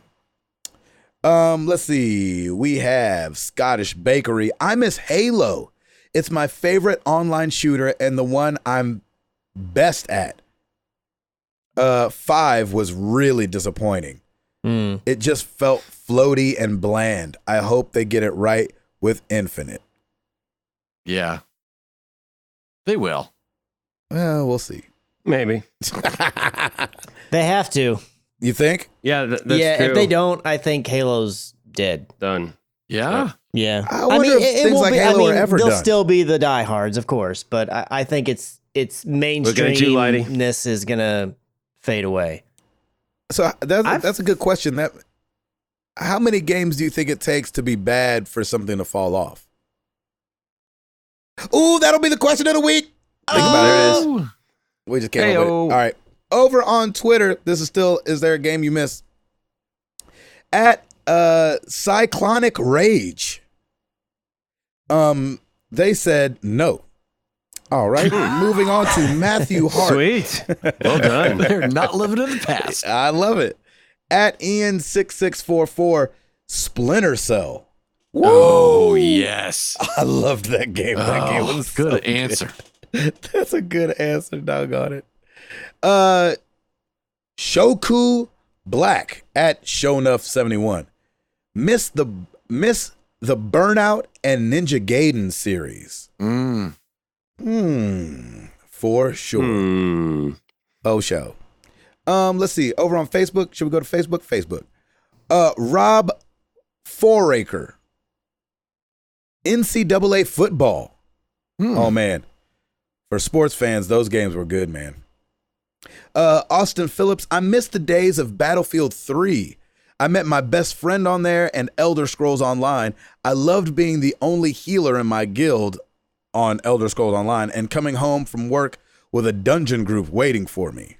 I know that's right. Cool. I never did any of that, man. I wish I didn't either. Got involved in just some kind of game like that. Brian Niebel. Neebs. He said, I really miss Super Mario World. Back when simpler games were harder for us because we were kids, plus finding out all the secret levels and stuff the old-fashioned way just made that game worth more than 10 of today's top sellers. Ooh, speak on it. Aaron Christopher Moore, the Jack and Dexter games. You guys, anybody play any of the Jack and Dexter games? I never did, no. I never did either. Doggone it, me either. I don't know why. Wait, Ed. Yeah. You got anything for us? Yeah, that's why you really threw me off earlier. That's what I thought you were going to ask me about. It's late. I'm tired, man. Shoot. I got to get up in 2 hours, it feels like. I was like, no, there wasn't any different last week. Back to you. You sure did ask that question. Sorry, bud. Over on YouTube, new this week, Control Part 3 and 4. You can see why I put it to the side. Doggone it. Blair Witch is there, a couple 2.5 hours. And then my playthrough of Man of Medan, parts 1 and 2. There are 2 parts because about 12 minutes before we got to the ending, the game had an error and shut down. So, yeah, that added to the delightfulness. I bet it did. Over on Xbox, free games for the month of September, the 1st to the 30th, Hitman, the complete first season. Oh man, doggone it! Ed, do you feel like that one starts out harder than all the other Hitman? Yeah, it does. Does it get any easier? Did you ever make it past that first one? I never made it past the Marrakesh board. Oh, so I thought this was the new Hitman one. Isn't that 2 that you're talking about? Remember they redid Hitman and it starts you off in that house. You have to go through the garage. You have to turn off the security cameras. Isn't that every Hitman? I think we're talking about 2 different games. Maybe you didn't play it at all. Maybe I didn't. Holy crap, now's the time. I guess so. There you go. What the heck? Well, I know what you'll be doing. I know what I'll be downloading then. I know. Can't wait to see that on stream. That's going to fail. So hard. September 15th to October 15th, we were here. We were. September 1st through the 15th for 360 and Xbox One, Earth Defense Force 2025. And September 16th through the 30th, Tekken Tag Tournament 2. Over on Game Pass, if you've got that available now when you hear this. Dead Cells, definitely pick that one up. Oh, that's right. Definitely. That's a good one. Yeah, it's a great one. Metal Gear Solid HD Edition 2 and 3. Wow. Chris, should we pick those up? Yeah, man. All right. Also available now, Creature in the Well, as Tim mentioned. Also, as Tim mentioned, Gears 5, the Ultimate Edition. It's available September 10th, September 6th, if you're an Xbox Game Pass Ultimate member. Wow. September 12th, you've got Enter the Gungeon and Goner Blueberry Edition. And you can check those games out. Ow. Ow, ow, ow, ow, ow. Ow. Back to you, Gabe. Nice. Well, you know where to find us. Facebook.com/married to the games, Twitter.com/MTTGcast. Come check out the YouTubes, like Ed said, YouTube.com/married to the games. Where else are we at? marriedtothegames.com. We have our own website. You guys were so cool. Yeah, we are. Woo. Thanks, Clinton. Our own web. HTTP. Yeah. www. Yeah. Which stands for World Wide Webs. And on Patreon, if you want to support the show, if you enjoy what we're doing here and you want to drop $1 in the tip jar, we'd appreciate it. Patreon.com/MTTG. And if you want to join with us in November and raise some money for some children, extra-life.org/team/MTTG. We are trying to raise $10,000 this year. That Let's do it. Is a lot of money. Yeah. Let's do it. But I believe in you guys. Faux show. And Tim. Rate us on iTunes because I'm going to go to bed. Yeah. I already thought you were asleep at least a couple times. He probably was. I've been up. Yeah, but it's I'm a fading sitting right up now. But good thing up. I've got. You're upright. Doesn't mean you're asleep. Upright. He's actually in bed right now. I've got the covers over me, and I'm just sitting Lauren here. keeps elbowing him. Are you almost done? Exactly. Yeah, turn that light off. The dogs are by my feet, and Piper's right next to me as well. Oh my gosh. Yep. Well, let's get into some questions.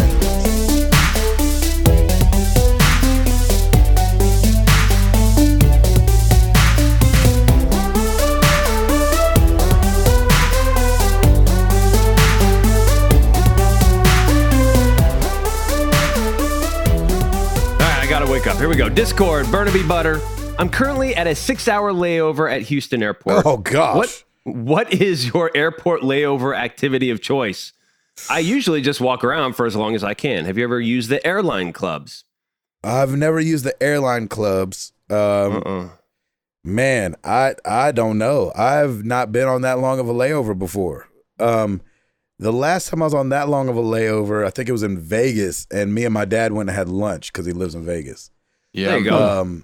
So yeah, probably playing video games. Nice. Mm-hmm. Edward?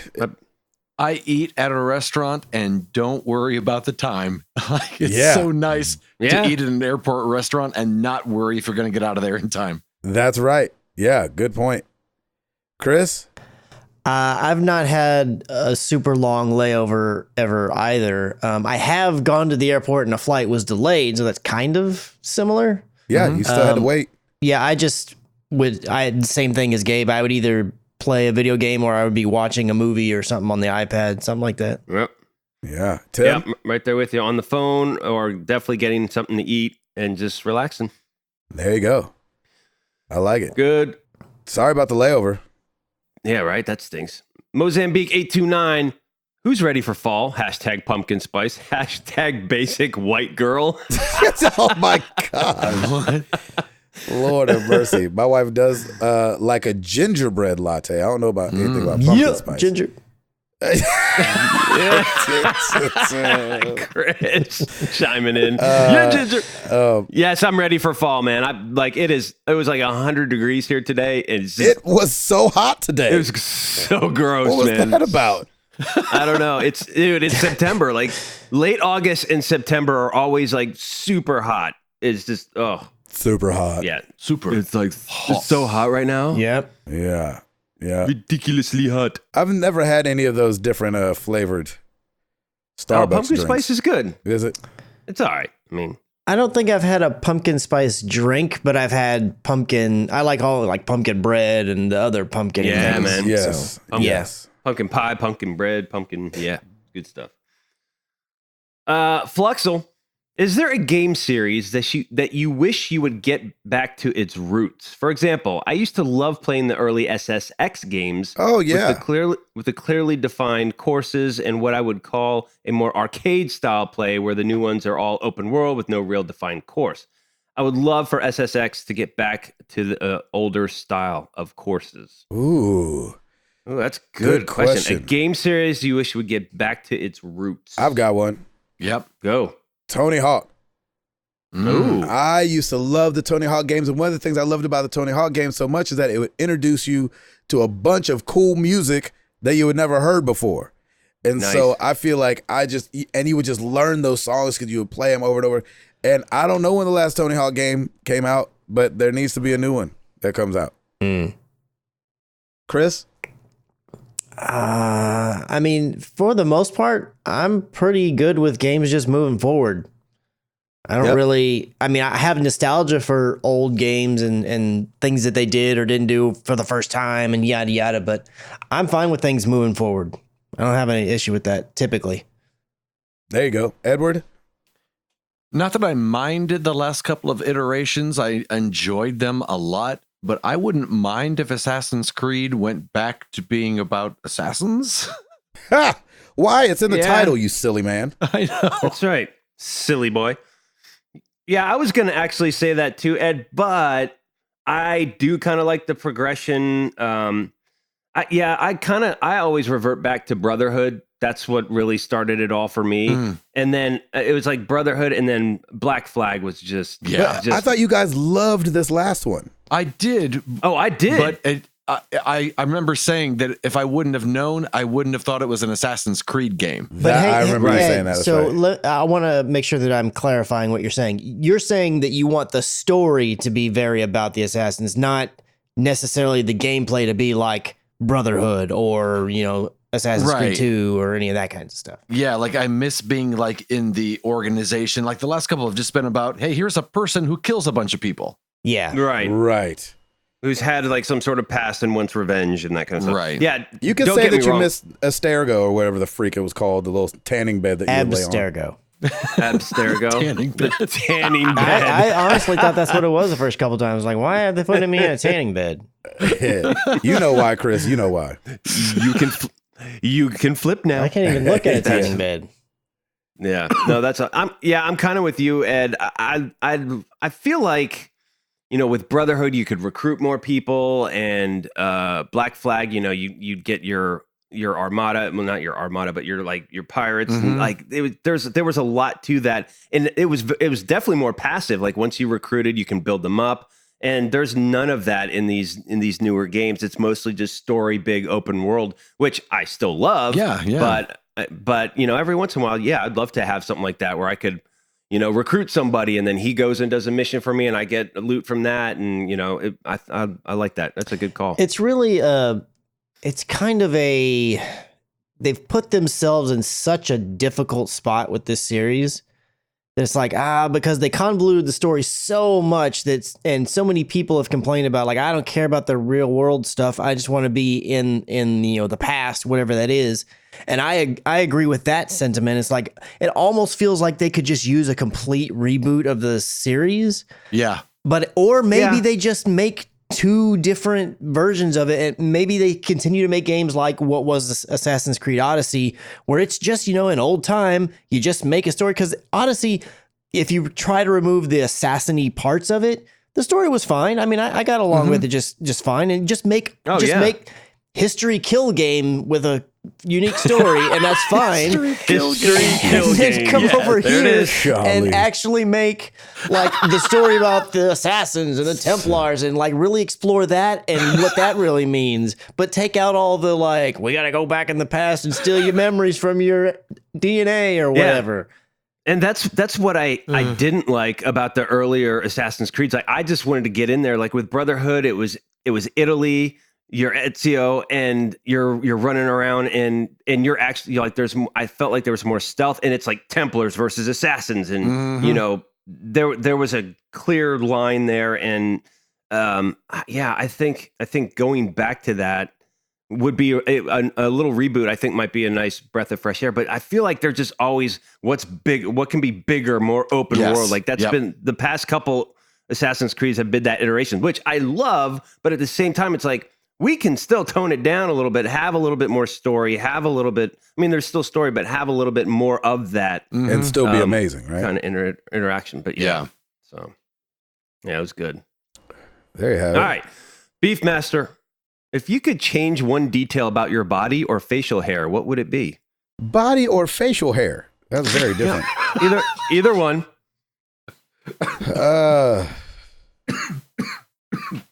Probably. Body or facial hair? I don't know, Chris. Let's see. I would be taller. Number one. Yes. Number two, my nose would look correct. What? Yeah, because it looks weird. You have an number adorable three, nose, I wouldn't sir. be nearly as it. pasty because I can't do anything in the sun, and it just is annoying as all get out. My right armpit sweats more than my left, even if I'm cold. He has thought about these. No, man, really has. No, he there's has so them many written down. problems with me. It's just like I can't even stand it. He has a list on his phone that he keeps next to his dad jokes. Actually, I One don't, makes because him they're feel all in my better about head. the I other. see them every day. Oh, There you go. Ed, what's your That's list? starters. Coffee would give me abs. Yeah, man, I want abs. That's not a real thing.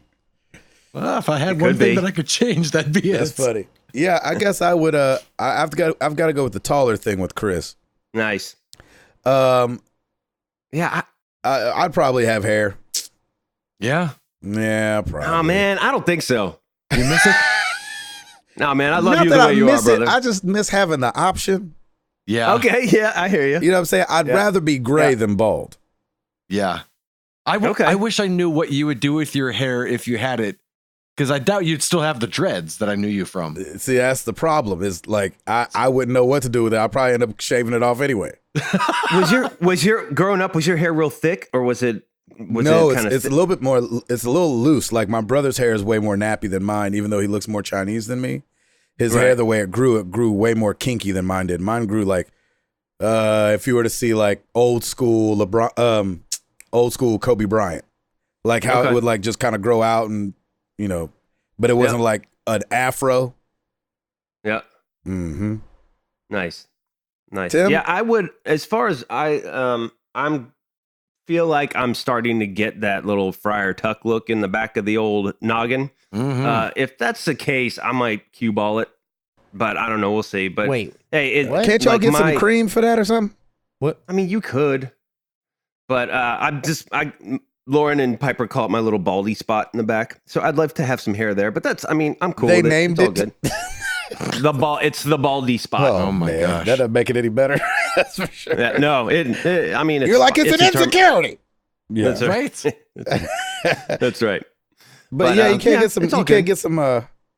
Like I'm bald, so like I can't get there's not enough cream in the world. But like, is there like a cream or something that you can? Sure, probably, but I don't care. Yeah, I'm good. I can't see it. Fine with it. Who cares? Yeah, you can't see it. Yeah, I can't see it. Right. So until you see yourself on video picking up something, you're like, oh snap! That's always been that. Oh, what's that? Okay, yeah, exactly. Nice. Let's start putting suntan lotion on it. Start wearing my Overwatch hat more often. Did that burn? Yeah, exactly. Oh my gosh. Right. Jared, or have you seen any good TV or movies lately? No. Anyone? We've been watching The Boys on Amazon. How is that? Oh yeah, how is that? It's really good. Don't watch it with your kids around. No, but it's really good. It definitely doesn't look like I watch it with your kids around. No. Huh. No. Shoot. Nah, man. I haven't taken in any new TV. Nope, I got nothing. Chris? We watched a year or so or whatever it was ago, season 1 on Netflix of Mindhunter, and it recently dropped season 2. We've only watched one episode though. Ah, yeah. But What's that? looking forward to getting in. It's about these two people in the FBI who they start going to the prisons and talking to serial killers. They're in theory, they're the team that started the idea where the FBI would start to figure out the mind of a serial killer and how they get that way so that they could pick up on patterns earlier to stop crime sooner. Yeah. And they were like the division that created the FBI going that route. Before that, it was all good old fashioned detective work and look at the clues. Why don't they get that Minority Report machine with that milk? Did they have milk in that? I don't remember. Oh my god! Is that what they used? Laying in a big bowl of cereal. Me and a couple friends. Yeah, just chilling in some milk, trying to solve some crimes, baby. That's what we do before they happen. in the milk. I love that. That's your takeaway from the film. I know, right? Wait, is there something else to be taken away? The moral of the story is, man, get you some bald girls and some milk, and you'll be able to solve some Or crimes. if your fake eyeball pops out, chase it. That's my takeaway. Chase it. Exactly. Oh my gosh. Oh, the director did a great job. Yeah, he did. Oh, fantastic. I've been looking forward to, and I need to catch up on the final season of Ballers, which with is The Rock? HBO series with The Rock. Man, it is so good. If you love sports and you love the whole, the agencies and all kind of like that, the business side of things, it's really good. It's really quick-witted, and I love The Rock anyway, so it's so good. Nice. I do enjoy it. There you go. All right, Lucas Ham sandwich. All righty then. It has been a while since I celebrated a holiday and shared a question with y'all. So, happy National Wildlife Day. Ooh. You gentlemen are tasked with naming the spirit animal of each member of the MTTG quadfecta. Oh, shoot. What would they be and why? Ready, set, growl. Oh, good I get job. it. So good. Yeah, all right. Do ya? Router's a tiger. Thank you. I mean, yeah, it's Tiger Claw for sure. That's right, man. Chris, what are you? I'm going to say, this is going to sound weird. Nah, man, go for it. I'm going to say you're a peacock. Okay.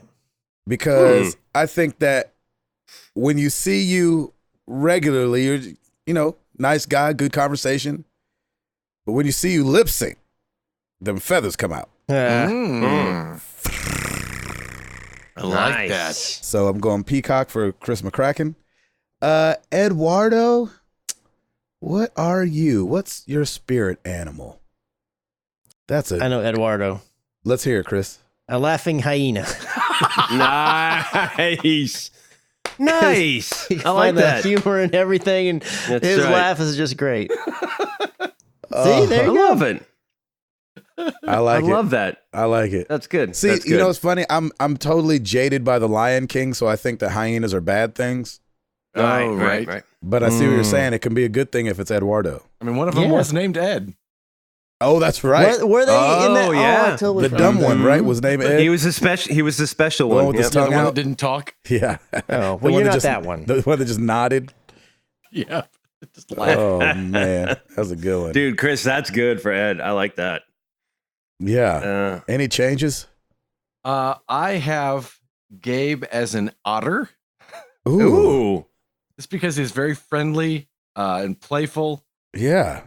I've got Chris as a Jack Russell Terrier. Yep. Yeah. Yep.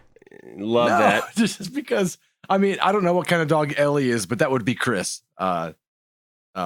Just friendly and lovable and constant with love. Yep. I like it. And I see Router as either a buck. Thank you, sir. He just seems like he could be very. He could hold his stoicness. What about a or a parrot. until some hunter shoots me? A parrot. A parrot. What? Yeah. Wait, did you say ferret or parrot? Parrot. Oh, it's in Rob. Okay, cool. No, because you're like, I'll take that answer. Yes, exactly. Rob, whatever the fault is. Yeah, Rob. exactly. You could be a koala bear too. Yeah. One of y'all is a koala bear. I can't figure out which one. I think it's you. Okay. I think you're the koala bear. You ever like? I feel like if you snuck up on a koala bear and you were like, "Boo!" It'd be like, "Huh." Hey, you got anything to eat over there? Exactly. And can I climb on your back? I don't want to walk. Exactly. The ground's hot. That's right. The ground's hot. I'm hot. I'm furry. Koalas are stable animals, boy. That's right. I like that. That's good. This is good stuff, gentlemen. I like it.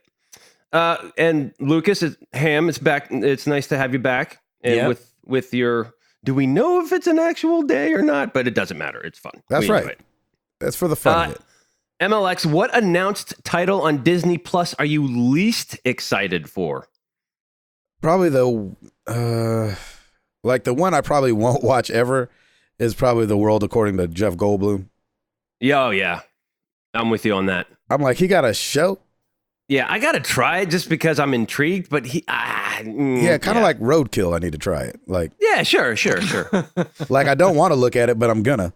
It's going to happen. Yep. What about you, Ed? I have no idea what they've announced. I don't have really any interest in it. So, no interest in Disney Goldblum Plus at all. Sounds like I'd be interested in that. I know. You know, it's funny when I was saying it, I was like, shoot, Ed's gonna say that's the one he wants to watch. Right? Way to shoot him down there.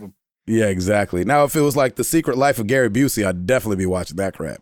Oh, you're kidding me? Come on. I'd be like, I'd pay double for a Gary Busey show. That's what Netflix needs to do if they do what was good for him.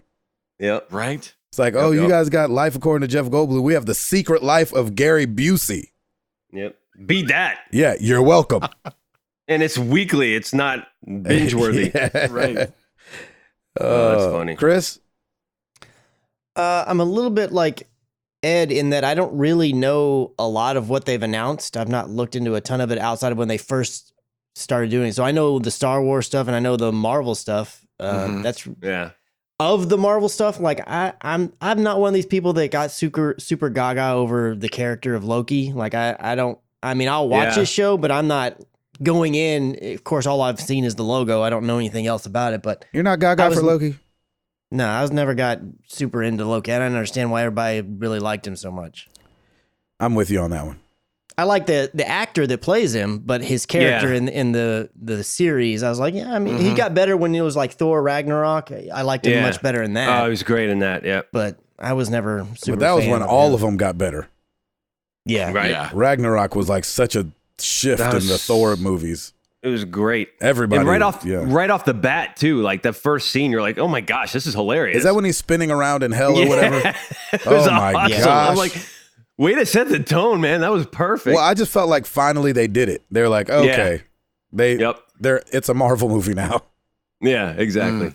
Snarky. Are you guys all gonna get Disney Plus? Like, I meant to ask that. Yeah, I'm in. Take my money, Disney, because it's perfect for the child and the child in me as well. That's right. So, and like, that's the only way I'm gonna like watch the Star Wars again. Yeah, and I haven't seen all of the Marvel movies, so I might want to. Yeah, I miss Age of Ultron. Go back and take a look at a few. Chris the Rock, knowing what happened to the music industry, do you think getting games by subscription more and more will help or hurt developers as opposed to buying digital games individually? I think it'll hurt. It can only hurt. I don't think of a way that it can. Like, they say that Netflix is in extreme debt. And so if Netflix is in debt, and those movies don't cost as much as video games to make, you'd imagine that doing something straight up subscription would hurt. Mm-hmm. Would not make as much money. Yeah, you would. That just seems natural. I mean, if like for the price of half of one game, Ubisoft, you get all of Ubisoft's games. Yes, I feel like you're spreading out a much smaller pie between a lot of people. Well, and you're expecting large volume. That's the only way you can get that price point down is by a lot of people have to do it in order for you to actually make money. Mm-hmm. So as of September 30th, 2018, so this is last year, a year ago, Netflix reported to be $8.34 billion in long-term debt. Wow, really? Netflix.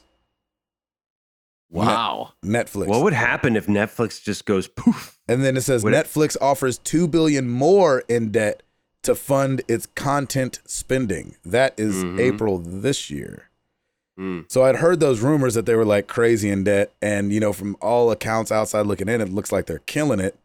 But we got to remember that they're spending all this money to create content. And it's just what we're saying at $13 a month from millions and millions of people is just not that much money. Mm-hmm. So that's why it goes up every year almost. Yeah, and I think games, it would hurt for sure. Look at Spotify. Like Spotify, there's no way to get your money out of Spotify if you're the music business. Yeah. Everybody pays $10 a month for those that are on it. Yep. And then it's just, and streaming is like such a fraction of a penny for each time, and then that penny is divided. That fraction is divided up against a bunch of people. So it's crazy. That's crazy. It is crazy. Good question. Nick Schaefer, have any of you had a near-death experience? And if so, did it change your outlook on anything? Nope. Thankfully. I didn't really have a near-death experience. I had a really rough plane flight. Yeah, we talked. That's what I went to, is the one we've talked about before. Yeah, where the things came down and all that business. Yeah, that would be definitely scary. And but I think I was too young to be really changing my mind about anything. I think I was 12 or something like that. Ed, how about you? No, I have not had one. That's nice, isn't it? Isn't the that nice? Lord, that we don't have one. That's for sure. I know, we are some blessed folk. That's right. All right. Well, this is a nice little follow-up. Travis Pospisil, name a lesson you learned as a kid that you still abide by today. I like to encourage people not to let older people look down on them because of their youth. I think that it's important to be young. I think it's important to run with passion and with vigor as a young man, because once you get older and them knees and back and responsibilities start getting in the way, I think that your youth is I heard a quote one time, I forget who said it originally, but they said the youth is wasted on the young. Youth is wasted on the young. And so it's kind of like a tongue-in-cheek old man way of saying, like, come on now, get out there. Use all the energy and muscles and body and everything that you have as a young man and run that race. And so I was told that as a young man because number one, it's, there's a Bible verse in it, but number two, there's so much truth into like living every day to the fullest, especially when you're young. And I tell young people that still.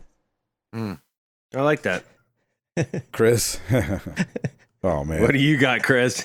I actually don't have an answer. I just keep hearing YMCA, young man.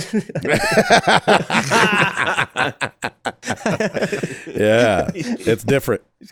He's got his construction. But hey, if you're young, when I was young, I went to the YMCA. So, I'm not trying to discourage anybody.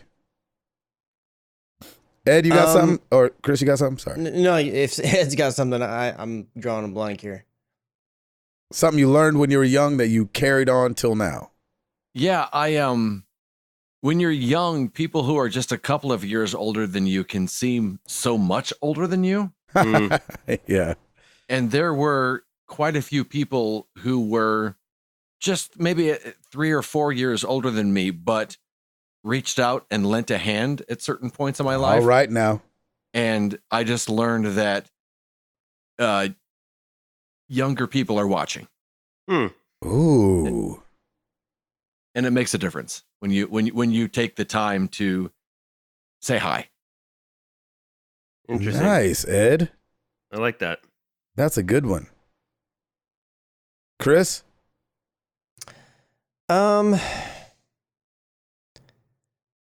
This is going to sound kind of silly, but I feel like really early on, and I wasn't one of these kids. I feel like most people that I knew, most friends of mine, started earning allowance and things like that earlier than I did. Uh-huh. Mm-hmm. But when I started earning allowance and, for chores or mowing the lawn, whatever the heck it was, very quickly, and the weird thing is that I kind of just learned this on my own. I didn't necessarily, it wasn't greatly instilled or pushed on me, but I just learned the value of $1.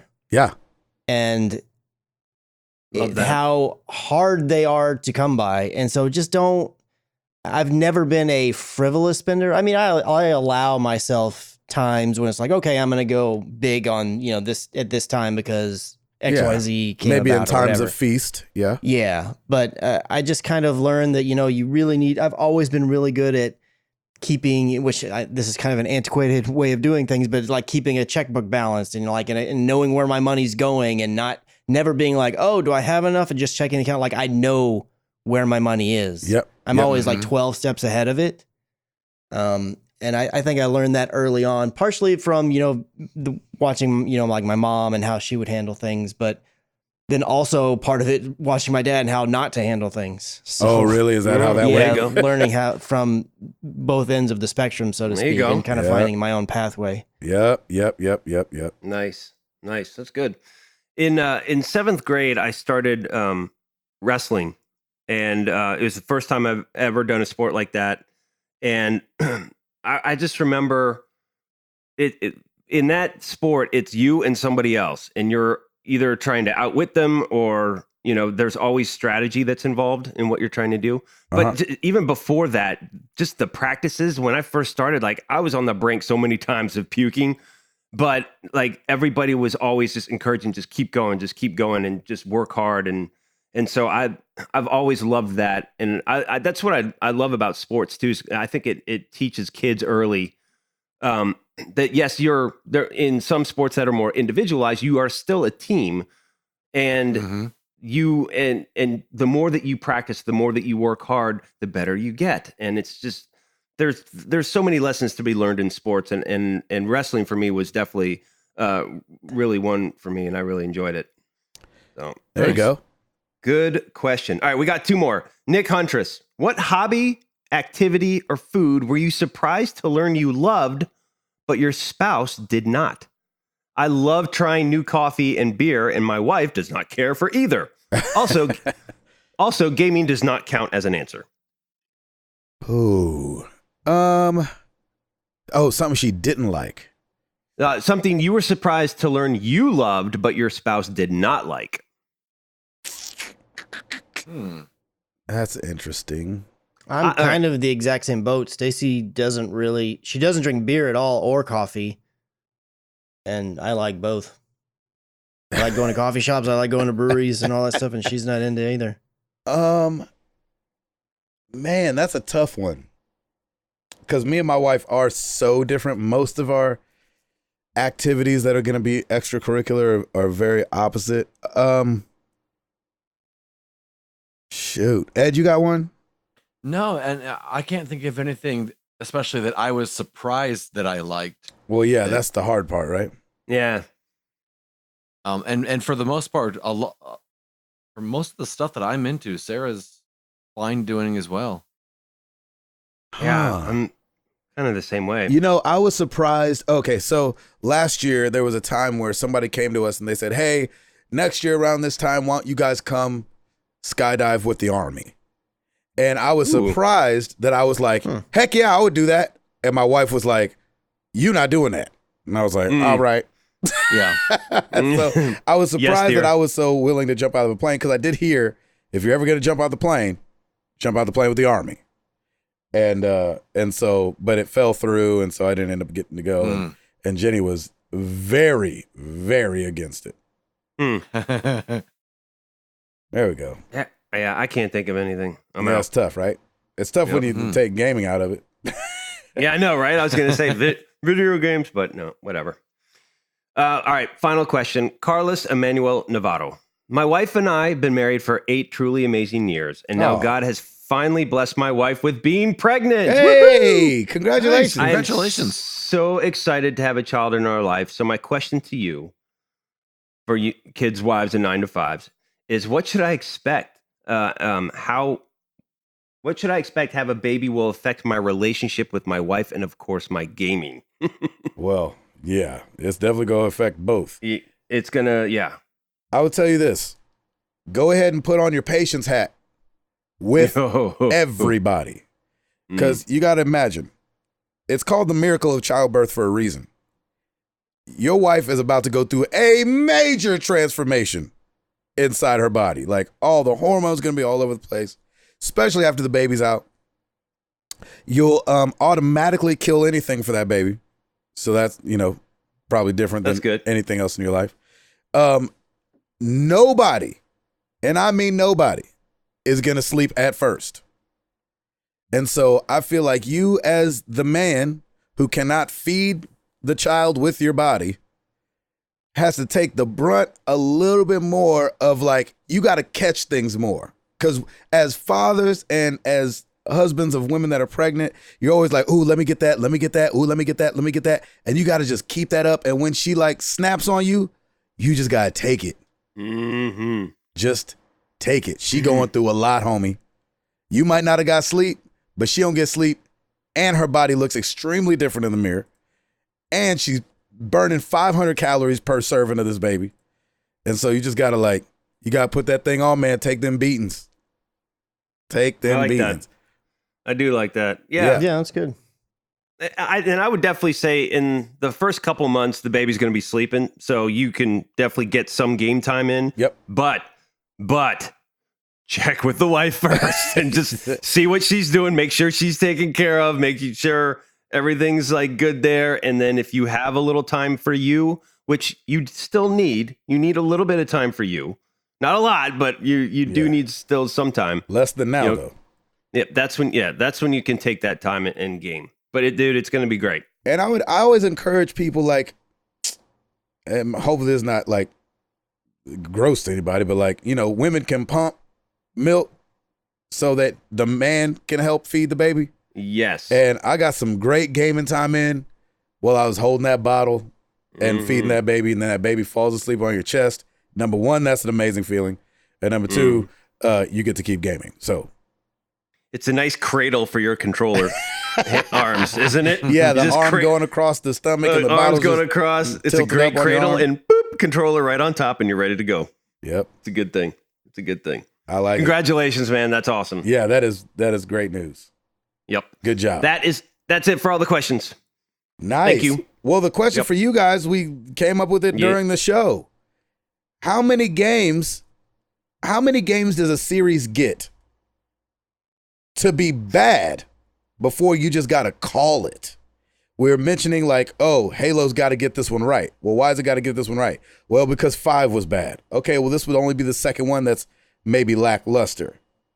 How many games do you think a series gets before it needs to consider maybe calling it? Chris? 2, maybe 3. And so is the 3, because this is what I was going to ask then, because I agree with you, 2 or 3. It depends on how new the franchise is and how well rooted it is in gaming. Because I feel like Call of Duty could probably have 3 games in a row be bad, and that 4th one still sell like bonkers if they market it right. But it's so rooted in our culture that it doesn't feel like it's going to go anywhere. Uh-huh. Ed, what do you say? So how many can it have bad? Yep. Before you feel like they need to just call it. Like, okay, they're not going to get this right. But in a row. In a row. That's right. Yeah. Not like, oh, 2 was bad, then 5 was bad. But like if 4 and 5 are bad, does that mean they need to go ahead and cancel it, or do we need to give them another shot on 6? I mean, maybe 2, not more than 3. If they get, because I feel like if they get 1 wrong, they realize, okay, we've got to make up for it. And if they get that 1 wrong, be careful. Yeah, that's right. Yeah, I'm going with a hard 2 because they get the first one wrong. The second one is supposed to correct all of those wrongs, and if it doesn't, done. And the example that keeps popping in my head is Tomb Raider. First one was fantastic. Second one is okay. Third one, see ya. You didn't like that, so you're done. You're done with the Tomb Raiders at this point. I haven't finished the current one. But if they came out with another one, which would be number 4, would you pick it up, or you'd be like, no, they burned me twice? Yep. Fool me once. That's right. Mm-hmm. Shame on you. Fool me twice. Shame on me. Fool me thrice. And I'm just giving you money at this point. Mm-hmm. Yeah, that's right. That's exactly right. I like it.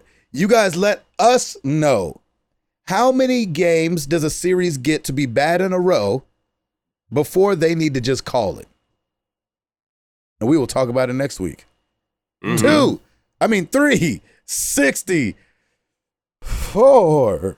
4, yes. 4 in the books. 4.